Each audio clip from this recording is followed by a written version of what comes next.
Sir ನಾನು ಮೊದಲನೇ ಸದನದಲ್ಲಿ ನನಗೆ ಮಾತಾಡೋಕ್ಕೆ ಅವಕಾಶ ಸಿಗಲಿಲ್ಲ. ಬೆಳಗಾಂ ಅಧಿವೇಶನದಲ್ಲಿ ನನಗೆ ಅವಕಾಶ ಸಿಕ್ತು. ನಾನು ಈ ಕ್ಷೇತ್ರದಲ್ಲಿ ಇವತ್ತು ಏನು ರೇಷ್ಮೆ ಬೆಳೆದ ಬಗ್ಗೆ, ನೀರಾವರಿ ಬಗ್ಗೆ, ಈ ಕ್ಷೇತ್ರದಲ್ಲಿ ಅಭಿವೃದ್ಧಿ ರಸ್ತೆಗಳ ಬಗ್ಗೆ, ಈ ಕ್ಷೇತ್ರದ ಆರೋಗ್ಯದ ಬಗ್ಗೆ, ಒಟ್ಟಾರೆ ನಮ್ಮ ಮೂರೂ ಜಿಲ್ಲೆ ಏನು ಇವತ್ತು H N valley, K C valley ಇವತ್ತು ಒಂದು ದುರಂತ ನಮಗೆ ನೀರು ಬರ್ತಾ ಇದ್ರ ಬಗ್ಗೆ ಎಲ್ಲ ಮಾತಾಡಿದ್ದೀನಿ. ಮೊನ್ನೆ ನಡೆದಂಥ ಸದನದಲ್ಲಿ ನಾನು ಪ್ರಶ್ನೆಗಳಿಗೆ ಹಾಕಿದ್ದೀನಿ, ನನ್ನ ಪ್ರಶ್ನೆ ಸದನಕ್ಕೆ ಬರಲಿಲ್ಲ. ಈಗ ಮುಂದೆ ನೆಕ್ಸ್ಟ್ ಸದನದಲ್ಲಿ ನಾನು ಏನು ಮಾತಾಡಬೇಕು ಈ ಕ್ಷೇತ್ರಕ್ಕೆ ಅನ್ನೋದನ್ನ ತೀರ್ಮಾನ ಮಾಡಿ ಅದನ್ನ ಒಂದು ವ್ಯವಸ್ಥಿತವಾಗಿ ಅಧ್ಯಕ್ಷರ ಗಮನಕ್ಕೆ, ಮುಖ್ಯಮಂತ್ರಿ ಗಮನಕ್ಕೆ ತರಬೇಕಂತ ತೀರ್ಮಾನ ಮಾಡಿದ್ದೀನಿ. ಗಮನಕ್ಕೆ ತೆಗೆದುಕೊಳ್ತಾರೆ ಅನ್ನೋ ವಿಶ್ವಾಸ ಇದೆ ತಮಗೆ? ಈಗ ಅದೇ ನಮ್ಮ ಪ್ರಾಬ್ಲಮ್ ಆಗಿರೋದು. ಕೇಳಿಸ್ಕೊಂತಾರೆ, ಸುಮ್ಮನೆ ಆಗ್ತಾರೆ, ಇಂಪ್ಲಿಮೆಂಟ್ ಆಗ್ತಾ ಇಲ್ಲ. ಓಕೆ, ಈಗ ನಿಮಗೆ ಅಧಿವೇಶನಕ್ಕೆ ಅಂತ ಹೋದಾಗ ಅಲ್ಲಿ ಯಾರನ್ನೆಲ್ಲ ಫಾಲೋ ಮಾಡಬೇಕು ಅಂತ ಅನ್ಸುತ್ತೆ? ಓ ಇವ್ರು ಚೆನ್ನಾಗಿ ಮಾತಾಡ್ತಾರೆ, ಓ ಇವ್ರ ಥರ ಪ್ರಶ್ನೆ ಕೇಳಬೇಕು ಅಂತ ನಿಮ್ಗೆ ಯಾರಿಗಾರು ಅನಿಸಿದೆಯಾ ನಿಮಗೆ? ಈಗ ಅಲ್ಲಿ ಏನಾಗಿದೆ, ನಮಗೆ ಯಾವ ಇಲಾಖೆಯಲ್ಲಿ ಪ್ರಾಬ್ಲಮ್ ಆಗಿದೆ, ಈ ಇಲಾಖೆ ನಾವು ಪ್ರಶ್ನೆ ಹಾಕಿರ್ತೀವಿ.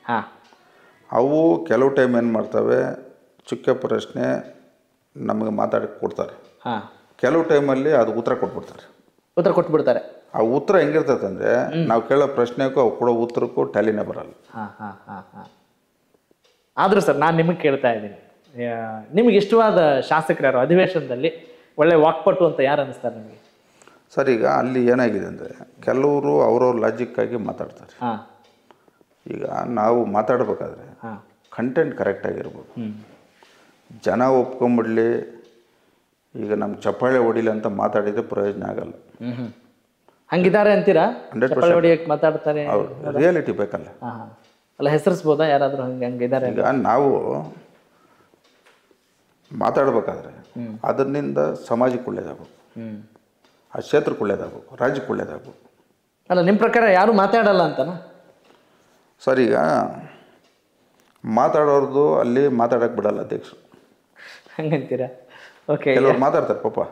ಯಾರು ಜ್ಞಾಪಿಸ್ಕೊಂಡು ಹೇಳ್ತಿದ್ದೀರಾ?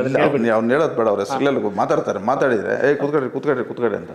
ಓಕೆ, ಅಂದರೆ ಸ್ಪೀಕರ್ ಅವರಿಗೆ ಆ ಶಾಸಕರಿಗೂ ಅವ್ರ ಪಕ್ಷದ ಶಾಸಕರಿಗೂ ಹಂಗೆ ಹೇಳ್ತಾರೆ ಅಂತೀರಾ? ಹೌದು. ಸ್ಪೀಕರ್ ಅಂದರೆ ಯಾವ ಪಕ್ಷ ಅಂತ ಬರಲ್ಲ, ಏನಿಲ್ಲ. With all due respects to that position. ಇಲ್ಲ, ಸ್ಪೀಕರ್ ಅಂದಾಗ ಪಾಪ ಅವರು ಒಬ್ಬ ಅಧ್ಯಕ್ಷರು, ಅವರು ಗುರುಸ್ಥಾನದಲ್ಲಿರ್ತಾರೆ.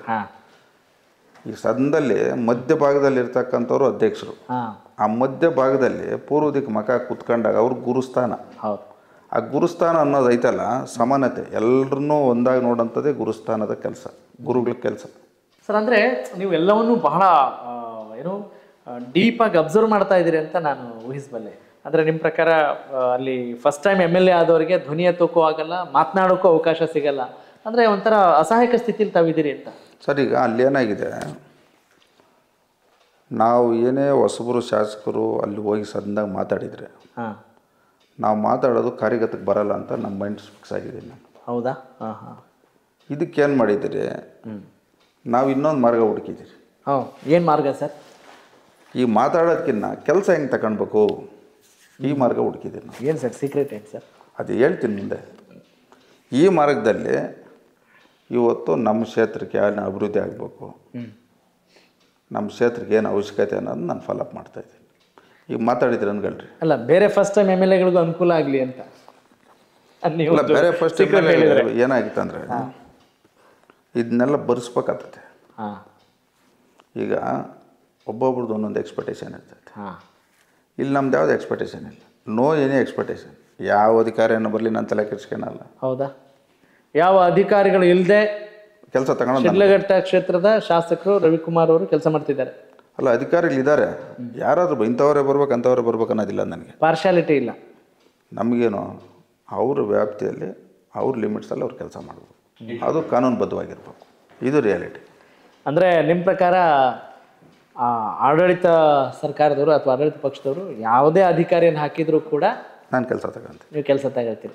ನಿಮಗೆ ಸಪೋರ್ಟಿವ್ ಆಗಿ ಇಲ್ಲದೇ ಇರೋರು ಹಾಕಿದ್ರು ನೀವು ತಗೊಳ್ತೀರ ಅಂತ? ಯಾಕಂದರೆ ನಮ್ದು ಎಕ್ಸ್ಪೆಕ್ಟೇಷನ್ ಇಲ್ಲ, ನಾನು ತಪ್ಪು ಮಾಡಿಸಲ್ಲ, ನಾನು ದ್ವೇಷದ ರಾಜಕಾರಣ ಮಾಡಲ್ಲ. ಹಾಗಾದರೆ ತಾವೊಬ್ಬ ನಾನ್ ಕರಪ್ಟಿವ್ MLA 200% ಇದೆ ಸರ್? 100% ಅಲ್ಲ, 200%. ಕನೆಕ್ಟ್ ಕರ್ನಾಟಕ ಇದು ನಿಮ್ಮ ನೆಟ್ವರ್ಕ್.